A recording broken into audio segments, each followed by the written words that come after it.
Découvrez un extrait exclusif de ce livre audio et profitez d'un essai gratuit sur Audible via le lien dans la description. Le cri suraigu d'un réveil résonnait contre les murs de l'appartement. Personne n'avait pensé à l'éteindre. Sûrement avaient-ils tous cru que quelqu'un finirait par le faire à leur place. Léna soupira et observa un policier passer sous le cordon de sécurité. En dehors de l'homme qui était venu la chercher à son travail, personne ne lui avait adressé la parole. Elle ne se plaignait pas. Elle était incapable de parler de toute façon.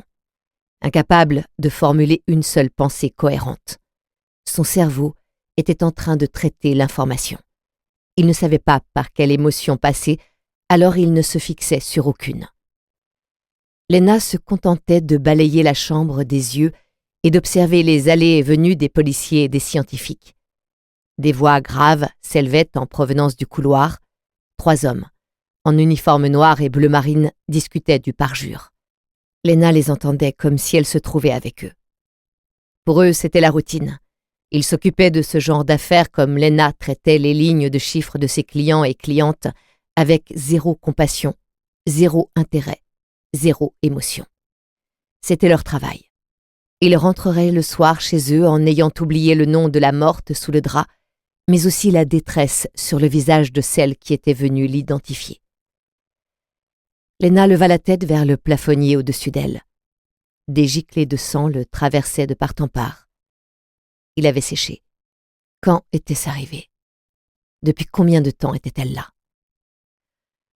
Madame Meyers. Léna sursauta et réajusta ses gants par réflexe. Dans le miroir du couloir, son reflet lui faisait face.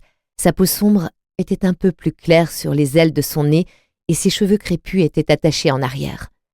Seuls ses yeux noirs gonflés trahissaient son état émotionnel. Madame Meyers. Elle se tourna vers l'agent Schroeder. C'était lui qui était venu la chercher à son bureau. Il lui avait dit que c'était urgent, qu'ils avaient besoin d'elle pour identifier le corps. Elle était la seule personne listée en contact d'urgence. Léna s'était levée, était allée demander une autorisation d'absence à son supérieur et avait suivi Gareth Schroeder jusqu'à l'appartement de Richa. « Je suis désolée. Je ne souhaitais pas vous faire peur, madame. Est-ce que ça va? On peut prendre quelques minutes avant l'identification. Vous voulez boire quelque chose ?» Léna secoua la tête en regardant la forme allongée sous le drap blanc maculé de sang. Le sang avait séché sur le plafonnier, mais pas sur le drap. Richa n'était donc pas morte depuis longtemps. Quelques heures tout au plus. Léna n'avait pas besoin de voir le corps. La main qui dépassait celle qui avait tiré, c'était bien la sienne. Léna avait de suite reconnu le subtil tatouage au poignet. Aucun doute. Richa gisait sous ce drap. Sa meilleure amie. Sa seule amie. Les yeux de Léna zoomèrent sur l'index de la défunte. Une fine entaille nette s'y dessinait.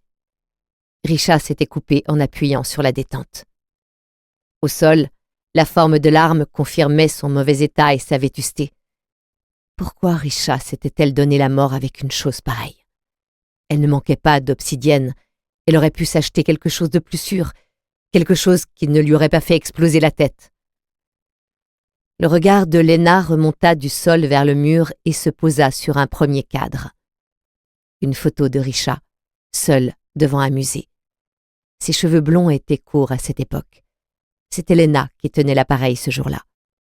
Un autre cliché représentait les parents de Richa avant le drame, avant que leur vie à toutes les deux ne bascule. Les yeux de Léna passèrent sur toutes les photographies, une à une, zoomèrent dessus pour se remémorer les détails qu'elle connaissait par cœur. Richa était soit seule, soit accompagnée de Léna ou de ses parents. Elle n'avait personne d'autre. Pas besoin d'être policier pour le deviner, observer son appartement était suffisant. Femme célibataire, solitaire, sans animal de compagnie, sortant peu et travaillant trop. Voilà ce que ses agents allaient noter dans leur rapport. Une photographie en particulier attira l'attention de Léna. Celle où elles se tenaient toutes les deux par le bras dans le salon du père de Richa.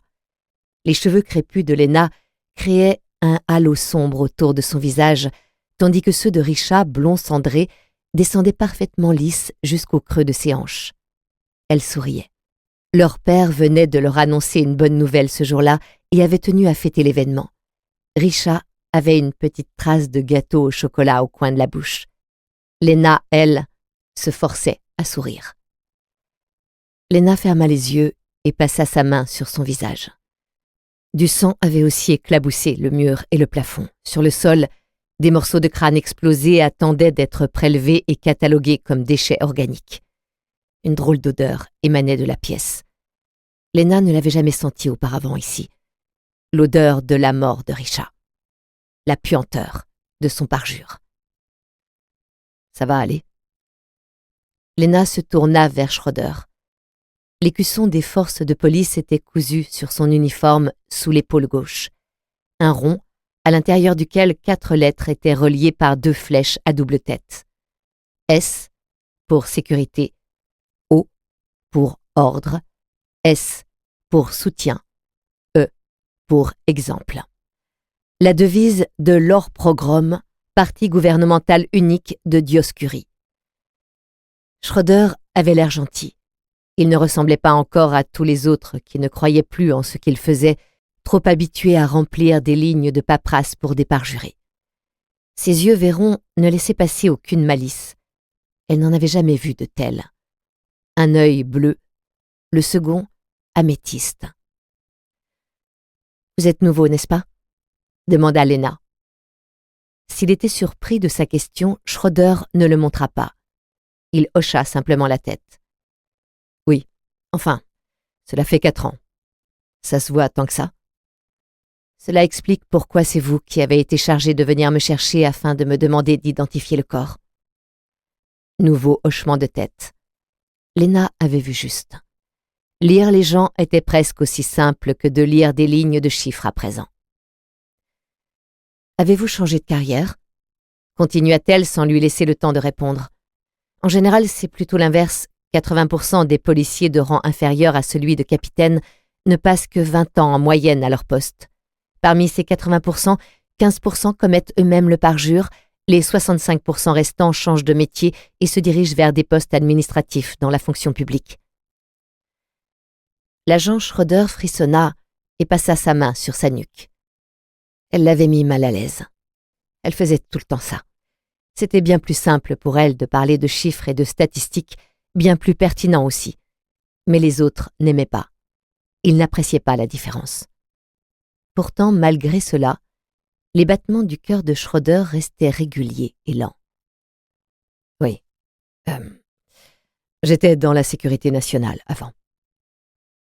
Qu'est-ce qui avait bien pu pousser un agent bien payé à quitter les forces de sécurité? Était-il parti de son plein gré ou y avait-il été forcé? Madame Meyers, est-ce que vous êtes prête à identifier le corps? Lena inspira profondément. Son cerveau tentait d'oublier la raison de sa présence ici dans l'appartement de Risha. Son regard glissa vers la grande bibliothèque en ébène. Lena avait aidé Risha à la monter il y avait de cela plus de 60 ans. Le meuble croulait désormais sous le poids des livres. Il n'était pas fait pour en supporter autant. Il devait y avoir pour 50 kilos de bouquins et de bibelots. Si Risha avait rajouté 1800 grammes, seulement 1800 grammes, la bibliothèque se serait écroulée. Mais elle n'en rajouterait plus, désormais. Lena soupira. « Vous n'avez pas besoin de retirer le drap, » dit-elle en faisant bien attention à ne pas regarder vers la silhouette étendue sur le lit à baldaquin. Le tatouage en arabesque au poignet droit, c'est bien le sien. Les ongles rongés, la mèche de cheveux blonde qui dépasse et la forme générale du corps, 1m75, 71 kilos. C'est Risha Machado. Aucun doute là-dessus. De plus, la position de l'arme à côté de sa main, à un angle de 25 degrés, ainsi que les éclaboussures de sang sur les murs et les meubles, confirment que c'est elle qui a tiré, sans parler de l'entaille sur son doigt qui coïncide avec la vétusté de l'arme. « Comment ?» demanda le policier surpris. Lena fit craquer ses cervicales. La sonnerie du réveil lui donnait mal à la tête. Elle passa le bout de ses doigts sur ses tempes et appuya pour calmer son début de migraine. La balistique vous le confirmera. C'est une arme de petit calibre, petite puissance de feu. Le genre d'arme que l'on trouve facilement au marché noir. À mon avis, vous aurez 65% de chances de dénicher son dealer, soit sous le pont Ouest, soit sous le pont de l'éternité. Livre audio complet gratuit disponible en description de cette vidéo.